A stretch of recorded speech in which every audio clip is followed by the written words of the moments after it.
Visit licensuraexams.com and try our samples completely free of charge. Hi, you fabulous therapist. Welcome to our podcast. This episode is part of our Study Smarter, Not Harder series.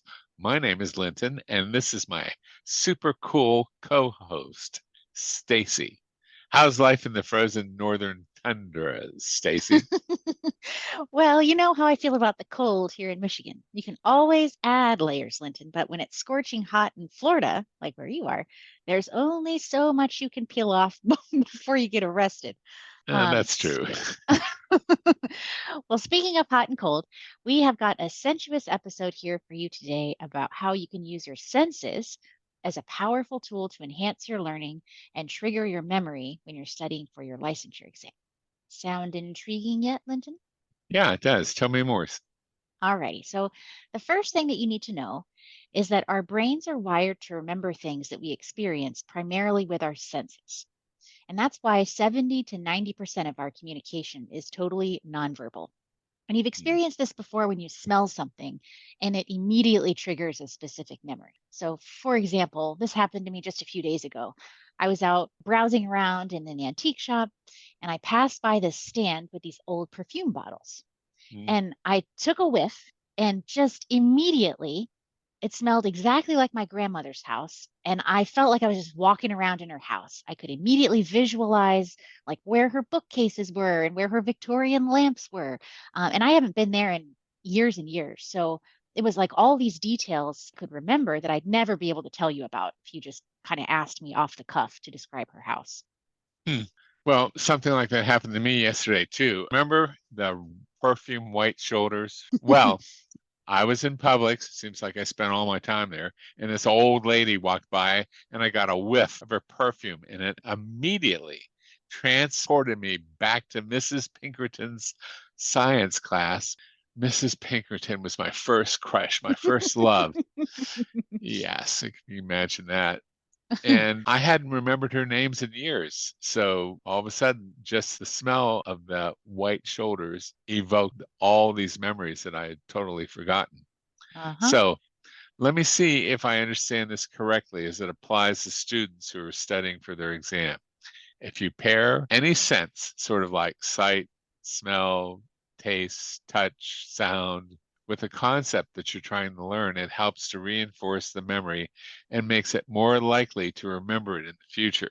Is that right? Yep, exactly. Yeah. And there's some really cool science about how it works too. Like we're not making this up. I know it sounds a little hokey, but there is some scientific, basis with this. So smell in particular is a really strong memory trigger because your olfactory bulb, so basically your brain's smell center, is directly connected to the part of your brain that processes emotion and memory. Wow, I didn't know that. That's pretty cool. It's not hocus pocus as far as I'm following. So if I'm studying for the exam and I'm learning about logotherapy, for example, if I'm sucking on some peppermint candy, then I can use the peppermint candy as a trigger to remember logotherapy. Yep, you've got it, Linton. And if you want to be really academic and tell your friends all about it, this phenomenon of memories triggered by senses is called the Proustian memory effect. Didn't you know you were getting a little history tidbit lesson in here today, did you, Linton? No, I think you're making this up again. No, this is real. So if you haven't heard of Proust, he was a French writer. This is Uh-huh. my very poor imitation of French. Experienced this strange sense of deja vu when he ate a tea-soaked French cake. And these vivid childhood memories came flooding back into his mind, totally involuntarily. Well, why do you know this, Stacy? I'm a collector of all of these little tidbits. Oh my gosh. Let me ask you this. Can you amplify the effect a little bit more by pairing multiple senses together to make the memory even that much more vivid? Yes, yeah. In fact, you can mix and match your senses to create an epic memory recall using sight, sound, smell, touch, and or taste. Of course, it's really important to be realistic about what you're doing here. So don't expect that every single time you smell a peppermint candy, you're suddenly going to be flooded with memories of logotherapy. But what you can do is use this technique to help your brain start making these associations between the material that you're learning and these sensory cues. It's kind of like creating an emotional anchor in your memory bank. Hmm. It sounds like you can get really creative with this. What about touch? I know people can carry around rocks or coins. Could you do something like that? Would that help you remember information? Yeah, good question. So, as far as using tactile items like what you're describing to store information in your memory, there's this whole field of study that's called kinesthetic learning. Of course Which there is. another field of science, yes, which is essentially the process of learning by physical movement. And this is really popular with med students who use things like clay or string when they're creating models of body parts and organs that they're studying. And there's also studies that show that if you write something down, like note taking, which Hmm. involves both tactile and visual senses, so you've got that combo of senses there, then you're more likely to remember it. So Uh-huh. it's not called rote memory for nothing. Got it. Got it. So when you go in to take the exam, you could put a small rock or maybe a chicken liver in your pocket that you associated with some concept that you were studying, right? Well, a chicken liver might be pushing the envelope just a little bit. I'm pretty sure that your other fellow, test takers are not going to appreciate that too much, though I'm sure they'll give you some space.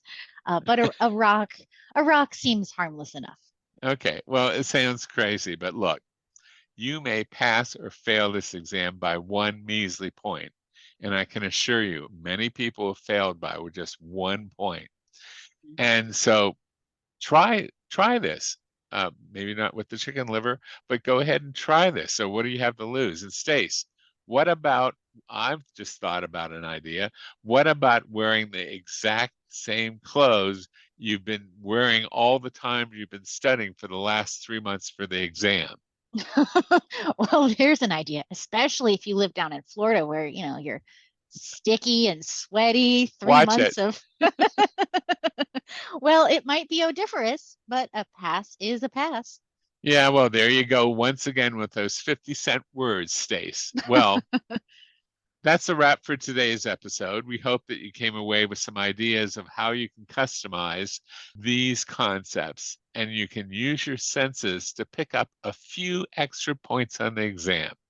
Well, until next time, remember, it's in there. It's in there.